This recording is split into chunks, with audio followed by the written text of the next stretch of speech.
اس محفل کو حاجی صاحب نے منعقد کیا، میں دعا کرتا ہوں رب کعبہ کی بارگاہ میں کہ مولا کائنات اپنے حبیب کے صدقے میں ان کی عزت و آبرو کی حفاظت عطا فرمائے، اور جو کچھ دقتیں ہوں سرکار غوث اعظم کے فضل و کرم سے اسے دور عطا فرمائے، اور انہیں دارین کی نعمتوں سے مالا مال عطا فرمائے، اور اس دور پر فتنے باز دور میں مسلک اعلیٰ حضرت کے دامن سے وابستہ فرمائے۔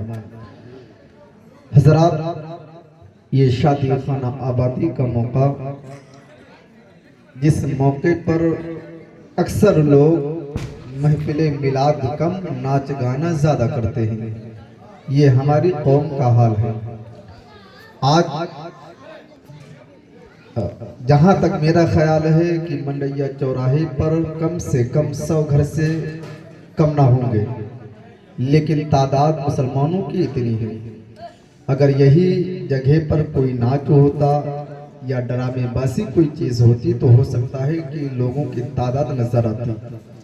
یہ میری قوم ہے، لیکن حضرات قرآن مقدس کی آیت کریمہ اللہ قرآن میں ارشاد فرماتا ہے وَالْعَصْرِ إِنَّ الْإِنسَانَ لَفِي خُسْرٍ، زمانہ محبوب کی قسم انسان خسارے میں ہے، گھاٹے میں ہے۔ کون کہہ رہا؟ وہ رب کعبہ جس نے ساری کائنات کو پیدا کیا، جس نے سارے جہان کو پیدا کیا، وہ رب کہہ رہا ہے۔ کیا کہہ رہا ہے؟ وَالْعَصْرِ إِنَّ الْإِنسَانَ لَفِي خُسْرٍ، زمانہ محبوب کی قسم انسان خسارے میں گھاٹے میں ہے۔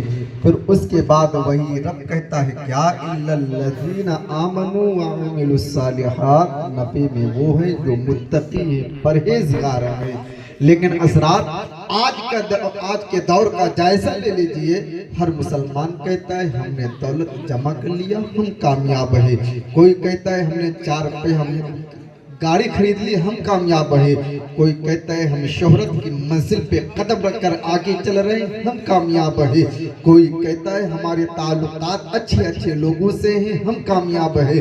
لیکن قرآن کہتا ہے نہ تم کامیاب نہیں ہو، کامیاب صرف وہ لوگ ہیں جو متقی ہیں، پرہیزگار ہیں۔ اب میں یہاں پہ وضاحت کرتے ہوئے آگے پڑھنے کی کوشش کروں۔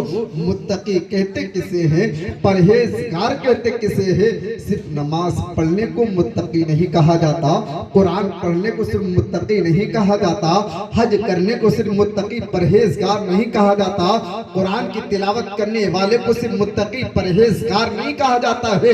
اگر انسان نماز پڑھے، نماز پڑھ کر باہر آ جائے اور لوگوں کی غیبت کرنا شروع کر دے تو وہ متقی پرہیزگار نہیں ہے۔ انسان قرآن کی تلاوت کرے، تلاوت کرنے کے بعد جب کھڑا ہو جائے اور جب باہر نکلے لوگوں سے گالیوں کے ساتھ پیش آئے تو وہ متقی پرہیزگار نہیں ہے، بلکہ کامیاب لوگ وہ ہیں جو نماز پڑھے، نماز کے فرمان پہ عمل بھی کرے۔ اس لیے کہ میرا نبی فرماتا ہے جو نماز پڑھتا ہے نماز برائیوں سے دور کرتا ہے، نماز برائیوں سے انسان کو دور کرتا ہے، نماز مسلمانوں کو برائیوں سے دور کرتا ہے۔ اب نماز پڑھنے کے بعد کوئی غیبت کرے گے تو کیسے ہو سکتا ہے کہ وہ متقی ہو سکتا ہے؟ قرآن پڑھنے کے بعد لوگوں کی برائیاں کی جائے کیسے ہو سکتا ہے کہ متقی ہو جائے؟ لیکن حضرات ذرا سینے پہ اپنے ہاتھ کو رکھ کر ذرا غور و فکر سے سوچو کہ جو میری قوم یہ مسلمان قوم ہے، اس مسلمان قوم کا ذرا جائزہ لیا جائے۔